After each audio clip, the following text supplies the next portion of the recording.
Hello, my darling, and welcome to today's story time. Chapter 5, Wool and Water. Alice caught the shawl as she spoke and looked about for the owner. In another moment, the White Queen came running wildly through the woods, with both arms stretched out wide, as if she were flying, and Alice, very civilly, went to meet her with the shawl. "I'm very glad I happened to be in the way," Alice said, as she helped her to put the shawl on again. The White Queen only looked at her in a helpless, frightened sort of way, and kept repeating something in a whisper to herself that sounded like bread and butter, bread and butter. Alice felt that if there was to be any conversation at all, she must manage it herself. So she began rather timidly. "Am I addressing the White Queen?" "Well, yes, if you call that addressing," the Queen said. "It wasn't my notion of the thing at all." Alice thought it would never do to have an argument at the very beginning of their conversation, so she smiled and said, "If your Majesty will only tell me the right way to begin, I'll do it as well as I can." "But I don't want it done at all," groaned the poor Queen. "I've been addressing myself for the last 2 hours. It would have been all better, as it seemed to Alice, if she had got someone to dress her.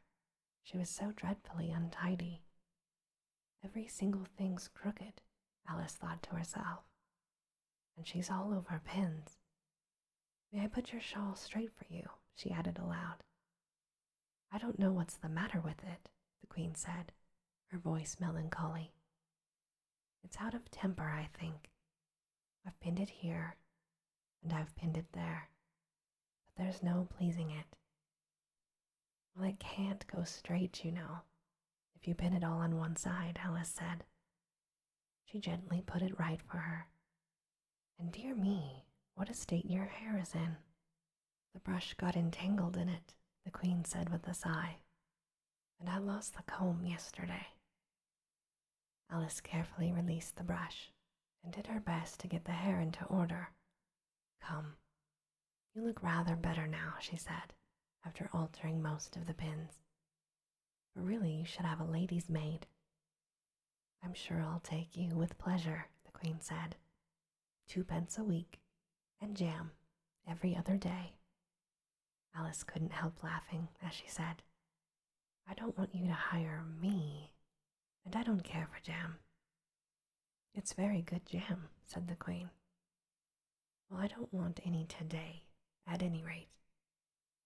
"You couldn't have it if you did want it," the Queen said. "The rule is jam tomorrow, and jam yesterday, but never jam today." "Well, it must come sometimes to jam today," Alice objected. "No, it can't," said the Queen. "It's jam every other day. Today isn't any other day, you know." "I don't understand you," said Alice. "It's dreadfully confusing."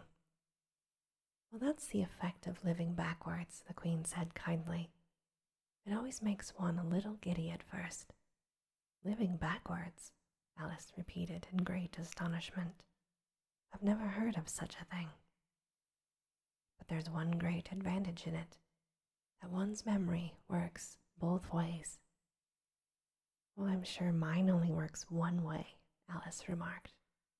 "I can't remember things before they happen." "It's a poor sort of memory that only works backwards," the Queen remarked. "What sort of things do you remember best?" Alice ventured to ask. "Oh, things that happened the week after next," the Queen replied, her tone careless. "For instance, now," she went on, sticking a large piece of plaster on her finger as she spoke, "there's the King's messenger. He's in prison now, being punished, and the trial doesn't even begin until next Wednesday, and of course, the crime comes last of all." "But suppose he never commits the crime," said Alice. "Well, that would be all the better, wouldn't it?" the Queen said. She bound the plaster round her finger with a bit of ribbon. Alice felt there was no denying that.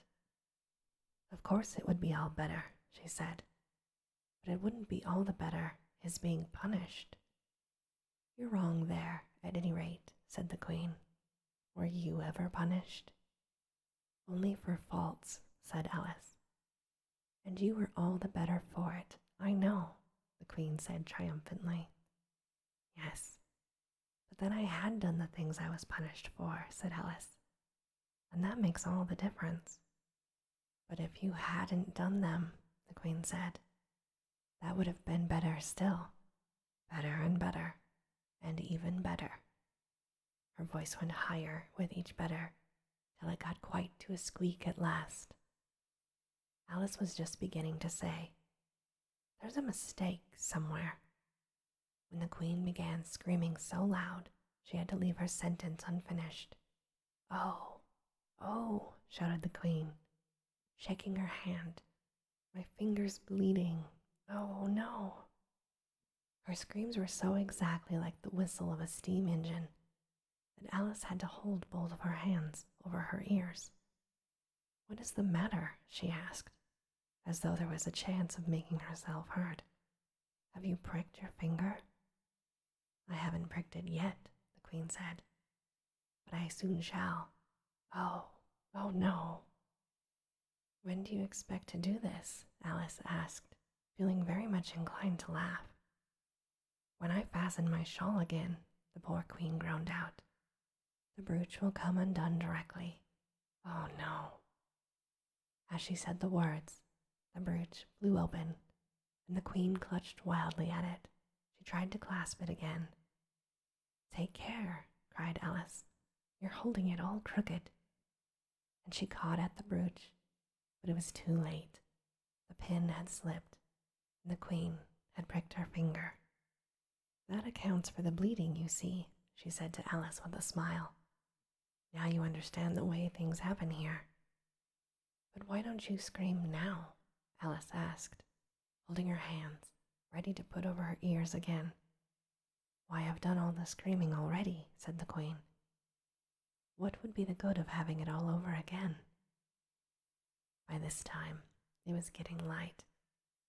The crow must have flown away, I think, said Alice. I'm so glad it's gone. I thought it was the night coming on. I wish I could manage to be glad, the Queen said. Only I can never remember the rule. You must be very happy living in this wood and being glad whenever you like. Only it is so very lonely here, Alice said, her voice melancholy. And at the thought of her loneliness, 2 large tears came rolling down her cheeks. Oh, don't go on like that, cried the poor Queen, wringing her hands in despair. Consider what a great girl you are. Consider what a long way you've come today. Consider what o'clock it is. Consider anything else, only don't cry. Alice could not help laughing at this, even in the midst of her tears. Can you keep from crying by considering things? She asked. That's the way it's done, the Queen said with great decision. Nobody can do 2 things at once, you know. Let's consider your age to begin with. How old are you? I'm 7.5 exactly. You needn't say exactly, the Queen remarked. I can believe it without that. Now I'll give you something to believe. I'm just 101, 5 months and 1 day. I can't believe that, said Alice. Can't you? The Queen said in a pitying tone. Try again. Draw a large breath and shut your eyes. Alice laughed. There's no use trying, she said. One can't believe impossible things. Well, I dare say you haven't had much practice, said the Queen. When I was your age, I always did it for half an hour a day. Why, sometimes I've believed as many as 6 impossible things before breakfast. There goes my shawl again. The brooch had come undone as she spoke, and a sudden gust of wind blew the Queen's shawl across a little brook. The Queen spread her arms out again, and went flying after it. And this time, she succeeded in catching it for herself. "I've got it," she cried, triumphant. "Now you shall see me pin it on again, all by myself." "Then I hope your finger is better now," Alice said very politely, as she crossed the brook after the Queen. "Oh, it's much better," cried the Queen. Her voice rose to a squeak as she went on. "Much better, better, better. Ah." The last word ended in a long bleat, so like a sheep that Alice quite started. She looked at the Queen, who seemed to have suddenly wrapped herself up in wool. Alice rubbed her eyes and looked again. She couldn't make out what had happened at all. Was she in a shop? And was it really a sheep that was sitting on the other side of the counter? Rub as she could make nothing more of it. She was in a dark shop, leaning with her elbows on the counter, and opposite to her was an old sheep, sitting in an armchair knitting, and every now and then leaving off to look at her through a pair of spectacles. "What is it you want to buy?" the sheep said at last, looking up for a moment from her knitting. "Well, I don't quite know yet," Alice said very gently. "I should look around me at first, I think." "You may look in front of you, and on both sides if you like," said the sheep. "But you can't look all around you, unless you've got eyes in the back of your head." But these, as it happened, Alice had not got, so she contented herself with turning round, looking at the shelves as she came to them. The shop seemed to be full of all manner of curious things, but the oddest part of it was that whenever she looked hard at any shelf to make out exactly what it had on it, that particular shelf was always quite empty, though the others round it were crowded, as full as they could hold. "Things flow about so here," she said at last in a plaintive tone. She had spent a minute or so in vainly pursuing a large, bright thing that looked sometimes like a doll and sometimes like a work-box, and was always in the shelf next to the one she was looking at. "And this one is the most provoking of all. But I'll tell you what," she added, "I'll follow it up to the very top shelf. I'll puzzle it to go through the ceiling, I expect." But even this plan failed. The thing went through the ceiling as quietly as possible, as if it were quite used to it. "Are you a child or a teetotum?" the sheep asked, as she took up another pair of needles. "You'll make me giddy soon, if you go on turning round like that." She was now working with 14 pairs at once, and Alice couldn't help looking at her in great astonishment. "How can she knit with so many?" the puzzled child thought to herself. "She gets more and more like a porcupine every minute." "Can you row?" the sheep asked, handing her a pair of knitting needles as she spoke. "Well, yes, a little, but not on land, and not with needles," Alice was beginning to say. Suddenly the needles turned into oars in her hands, and she found they were in a small boat, gliding along between banks, so there was nothing for it but for her to do her best. The sheep shouted out, "Feather," as she took up another pair of needles. This didn't sound like a remark that needed any answer, so Alice said nothing, but pulled away. There is something very strange about the water, she thought, as every now and then the oars got fast in it and would hardly come out again.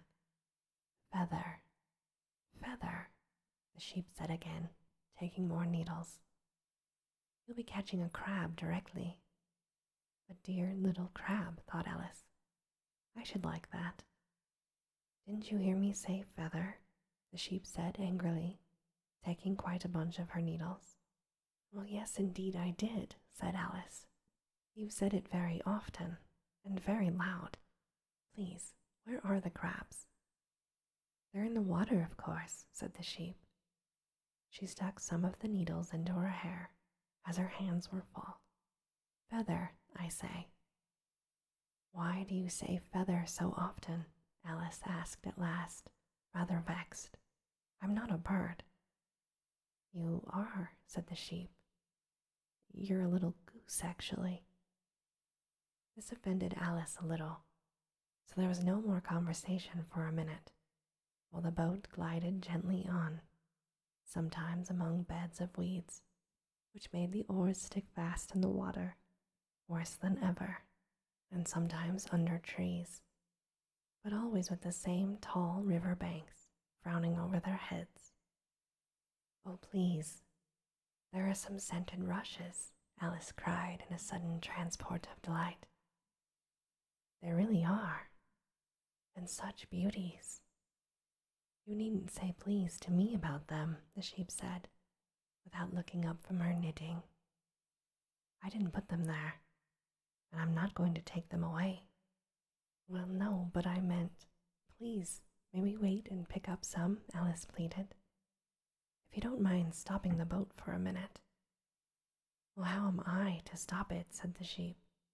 If you leave off rowing, it would stop itself. So the boat was left to drift down the stream as it would, till it glided gently in among the waving rushes.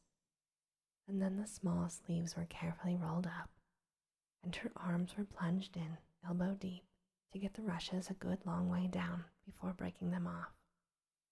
And for a while, Alice forgot all about the sheep and the knitting, and she bent over the side of the boat, with just the ends of her tangled hair dipping into the water, while with bright, eager eyes she caught sight at one bunch after another of the darling scented rushes.